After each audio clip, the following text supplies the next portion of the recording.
देखिए, कांग्रेस भी एक ऐसी पार्टी जो हाशिए पे आ गई है। आम आदमी पार्टी जो अपना वजूद ढूंढ रही है। तुम माफ करना, ये एक दूसरे को सहारा है। इनके पास ना कोई एजेंडा है, ना इनके पास कोई स्टेट को लेके कोई पॉलिसी है, ना रोड मैप है। इनका पर्पस तो किसी तरीके हरियाणा पे जाके कब्जा करना है। और राहुल गांधी को लगता है कि मेरे वजूद के लिए है, चाहे सब कुछ देना पड़ जाए, मैं किसी तरीके अपने आप को जिंदा रख लूं। वही काम अरविंद केजरीवाल जी का है। इसलिए इसमें अलायंस होगा नहीं होगा, इसमें कुछ ज्यादा जाने की जरूरत नहीं है, सब कुछ होगा। ये सिर्फ दोनों बार बैठ के डींगे मारेंगे, वो भी मारेंगे, ये भी मारेंगे। अरविंद केजरीवाल कहेंगे मैं 90 सीटों पे लड़ूंगा, ये कहेंगे हम 90 पे जीतेंगे, और फिर दोनों एक दूसरे से अलायंस करेंगे, क्योंकि दोनों को पता है इनकी किश्ती डूब रही है। तो मैंने कहा ही पहले ही आपको कि इन्होंने अलायंस ही करना, इनके पास कोई चॉइस नहीं। इनको पता है कि इनके हालात कितने बुरे हैं। हरियाणा में इनको लोग वोट नहीं डाल रहे। आम आदमी पार्टी तो जमानत जब तो बड़ा कम वर्ड होगा, 2-2, 400 वोटें डलेंगी 90 सीटों पे। उनको पता इज्जत ही बच जाए, अब सीट तो को मिले ना मिले। इसलिए इनके अलायंस करने के अलावा इनके पास कोई विकल्प नहीं है। अलायंस ही करेंगे, लेकिन अलायंस के बावजूद ये किश्ती को, डूबती किश्ती को बचा नहीं पाएंगे। राहुल गांधी जी की किश्ती हरियाणा में भी डूबेगी। सर वही देखा, कांग्रेस ने पूरी तरह से हम लोग को सपोर्ट भी नहीं किया। वो देखिए, अब जो सोमनाथ भारती कह रहे हैं वो तो सिर्फ अपनी इज्जत बचाने की बातें कर रही हैं। इसी तरह कांग्रेस इज्जत बचाने के लिए कह रही है हमें आम आदमी पार्टी ने सपोर्ट नहीं किया। दोनों ने डाल दिया, सब जोर लगा लिया। वोटें इतनी कहां से आएंगी? और वोटें, और सोमनाथ भारती से तो बयान दे नहीं रहे, दिलवाया जा रहा है ताकि कांग्रेस के ऊपर हरियाणा में दबाव बनाया जा सके। वोट तो अरविंद केजरीवाल की बची नहीं है। अरविंद केजरीवाल की दिल्ली में वोट नहीं बची, हरियाणा में उसको कौन वोट डालेगा? तो ये तो दबाव बनाने के एक तरीके हैं राजनीति में। मैं संगठन द्वारा दी गई जिम्मेदारी, तो बजरंग पूनिया जी के बयान से एक बात तो बड़ी क्लियर है कि वो सब लोग पहले से तय कर चुके थे कि उन्होंने राजनीति का सफर कैसे शुरू करना है, और उस सफर में आगे कौन होगा, पीछे कौन होगा, कौन अगले चालक सीट पे होगा। तो अगर आपने ये सब कुछ तय कर लिया था तो फिर ये सारे नौटंकी करने की क्या जरूरत थी? आज आपसे लोग जरूर पूछेंगे जब आप जाएंगे कि फिर आपने ये जो राजनीतिक रंग दिया अपनी सारी लड़ाई को, तो इसके पीछे फिर कांग्रेस थी, ये तो स्पष्ट है अब।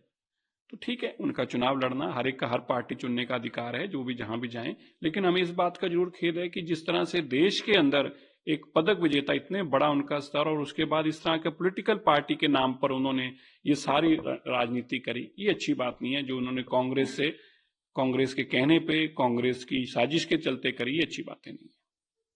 आम आदमी पार्टी है और ये जो है फैब्रिकेटेड केसेस है, पूरा आरोप लगाया है।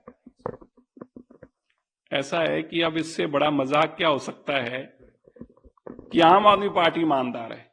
यार, ईमानदारी भी शर्म खा से गश खा के गिर जाएगी। अब ये तो दिल्ली का आधा बजट तो अरविंद केजरीवाल जी इसलिए खर्च करते हैं, ये बताने के लिए कि मैं ईमानदार हूं, और बाकी का आधा जो अब लूट कर खा जाते हैं। क्या किसी ईमानदार आदमी को दिल्ली का 4,000 करोड़ रुपया खर्च करना पड़े ये बताने के लिए कि मैं ईमानदार हूं? ये लुटेरों की पार्टी है और लुटेरे पकड़े गए हैं। अब पकड़े गए हैं तो पर यही कहेंगे कि हम ईमानदार हैं, इसके अलावा उनके पास कहने को बचा कुछ नहीं है। Sir Omar Abdullah motive clear नहीं हुआ है, और उन्होंने कहा कि अगर राज्य सरकार की अनुमति की बात होती, राज्य सरकार की अनुमति तो हम इसे नहीं करते, इससे कोई मोटिव क्लियर। बताइए, हमारे देश में हमले कराने वाले लोग, बेगुनाह लोगों को मारने वाले लोग, सेना पे हमले करने वाले लोग, और ये कह रहे हैं उस पर कोई मोटिव नहीं हल हुआ, कोई मसला नहीं हल हुआ।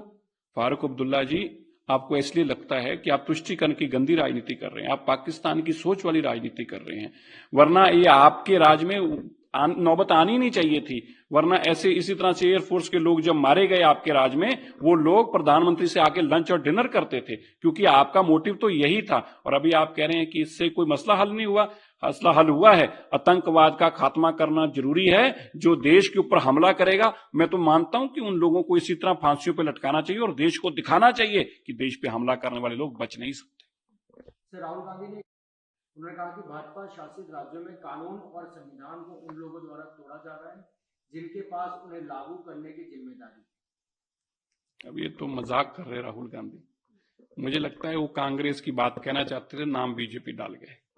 ये कांग्रेस के प्रदेशों में होता है राहुल गांधी जी, और ये गांधी परिवार में होता है, कांग्रेस में होता है कि जब प्रधानमंत्री द्वारा अध्यादेश लाया जाता तो उसको फाड़ कर फेंक दिया जाता है। कानून को तो माना ही नहीं जाता, संविधान को माना ही नहीं जाता। ये काम गांधी परिवार का और कांग्रेस के शासित स्टेट में हो सकता है, ये कभी भी भारतीय जनता पार्टी के स्टेट में कल्पना भी नहीं को कर सकता। जान दी नहीं है, हमारी भारतीय सेना ने उनकी जान ली है, क्योंकि वो भारत के ऊपर चढ़ाई करके आए थे। लेकिन हम तो देश के लोग सभी जानते हैं, हम तो कारगिल विजय दिवस भी मनाते हैं, लेकिन उन्होंने आज क्लेरिफाई कर दिया कि उनकी शिकस्त भी हुई, उनके लोग भी मारे गए और वो दोबारा जुर्त भी नहीं करेंगे। और ये वही जर्नल हैं जो ISI के चीफ थे और इन्हीं की इंटेलिजेंस पर ये सब कुछ हुआ था। तो बड़ा स्पष्ट है कि हमारे ऊपर हमला करने की कोशिश की थी और हमारी सेना ने उनको मुंह तोड़ जवाब दिया।